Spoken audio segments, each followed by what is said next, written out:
Well hey, the weekend graced us with a new Wonder Woman trailer, a boon for yours truly who now doesn't have to think too hard about what to do on a Monday show after an exhausting weekend spent walking back and forth across the Boston Convention and Exhibition Center trying to play various video games a month or two early. You know, a Wonder Woman movie was always going to be a big deal, but this one has gradually morphed into being something like a great white hope for the entire superhero genre on multiple levels. It's the first female-led installment in said genre of the post-Avengers. This stuff is now the backbone of all global popular cinema era. It's the first time the DC cycle has beaten the Marvel movies to a landmark in forever, since their female-led movie doesn't hit for another few years, and speaking of which, it also looks like the first DC movie in forever that might not potentially be spectacularly awful and an affront to all that is good and decent, which is good news, even if it kind of looks like Warner Brothers might have finally gotten there by throwing up their hands and saying, you know what, fuck it, just smash two of the Marvel movies together and see if that equals something worth watching. And like everything we've seen of this character so far, trailer number 3 makes Wonder Woman look like a movie I really want to see, but it's also filling me with unavoidable concerns that Warner Brothers has managed to find a way to Martha this one up too. How? Well, same place a lot of attempts at making Wonder Woman work in modernity keep getting tripped up.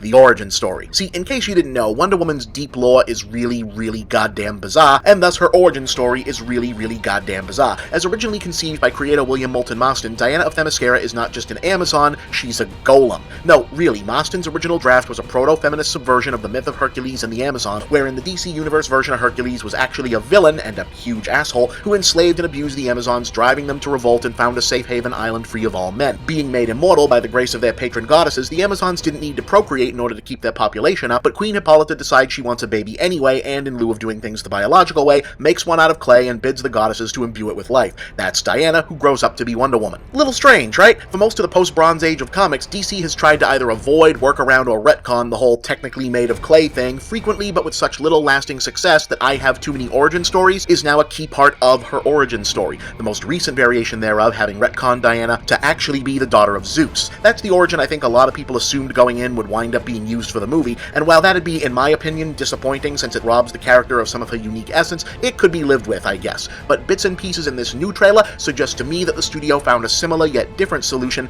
that I really, really hope I'm wrong about. Now, to be clear, I don't have any special knowledge of the writing or other production aspects of this movie. I've only seen the same materials and heard the same rumors as everyone else. But let's look at a few things. Firstly, recall that we apparently still don't know who the film's main villain is. We know it takes place in World War I, Danny Houston is playing a bad German military guy, and Elena Anaya is a reimagined version of Golden Age Wonder Woman nemesis Dr. Poison. But in what might end up being the worst kept secret in comic book movies, legions of fans are already assuming, based on mountains of rumors, leaks, and hearsay, that the actual villain of the piece will end up being Ares, the Greek god of war. Assuming that's the case, it makes a lot of sense. Wonder Woman's rogues gallery is very obscure, so writers often use monsters and villains from Greek mythology instead. The premise of Diana having to thwart Ares from fomenting wars to service his own ambitions has been used several times in the comics and cartoons, and it would explain why the movie is set in a morally murky World War I, when Wonder Woman has traditionally been associated with the simpler white hat Nazi hat dynamic of World War II. I.e., you can't really do the all war is bad, there's evil on both sides, that's why I fucked off back to No Boys Allowed Island until last year denouement that they're clearly building up to here, when you've got literally Hitler in the mix. Also, it gives her another superpowered person to have a proper battle with who doesn't require explanation because basically everyone has heard of the Greek gods. So, okay, some version of Ares is probably the main big bad, or at least the unseen person she's talking to at the end of the trailer here.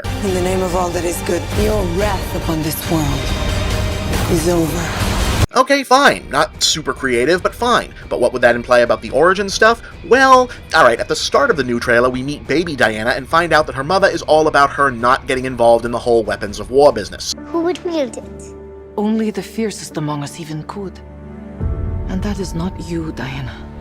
Then, suddenly, she's all grown up and we get some shots of Amazons whipping Diana into shape, which doesn't look like it'll be quite the same kind of fun that the comics traditionally implied, but oh well. But with more voiceover now implying that Diana has even bigger special superpowers of her own that she's not actually allowed to know about. But she must never know the truth about what she is. Which would seem to me to imply that wherever it is this version of Wonder Woman thinks she came from is not the truth, and that the real answer will be an important plot point. And given the evidence at hand, I'd say the big twist being telegraphed is that the baby daddy in question is Ares himself. I mean, that would make sense, right? She's not just a demigod, thus explaining the superpowers. She's a demigod sired by the god of war, hence the apparent reticence about letting her get involved with warfighting, even though she seems to be good at it and a little thirsty for it. This probably also means that Ares will be filling out the Hercules role in the deeper mythos, i.e. he's the one who oppressed the Amazons and drove them away from man's world in the first place. Narratively, that fits together pretty solidly, also potentially giving Wonder Woman a character arc of whether or not she'll be a pure weapon of war or something different, which settles nicely into a 3-act development structure. I just hope I'm wrong about all of this. Here's the thing. Yes, being essentially a Hellenistic female Pinocchio has always been the silliest, most awkward aspect of Wonder Woman's backstory, and it certainly wouldn't be a good fit with how very, very seriously Warner Brothers keeps insisting we're supposed to take these fucking movies. But it's also not hard to see that being a mythic fantasy figure literally born only of women fits into her broader mythology and the entire meaning behind her characterization. And even when they did this with Zeus as the father in the comics, to me it just feels like a huge step backwards to take a character whose sole creative conception was about female independence and empowerment and say, surprise, her story is actually largely driven and defined by her now all-important connection to a man, of course. Plus, hey, a superhero with father issues? That's new. And that might be the issue more than anything. If this did turn out to be where they're going, even if you set aside all the grade-A problematic implications think piece bait this kind of scenario would create, the bad dad storyline is hopelessly played out and boring in this genre. What's particularly exciting about Wonder Woman as a franchise is that she's so fundamentally different in background mythos from the other superheroes, in her universe or otherwise, thus negating the danger of her coming off as a token female Justice Leaguer. She brings something different to the table. Making her just one more strong person working out family drama takes a bunch of that away. So yeah, that's currently my worry about this movie. I hope I'm wrong, since the rest of it looks pretty damn decent. Either way, we'll find out in, about 90 days. Fingers crossed.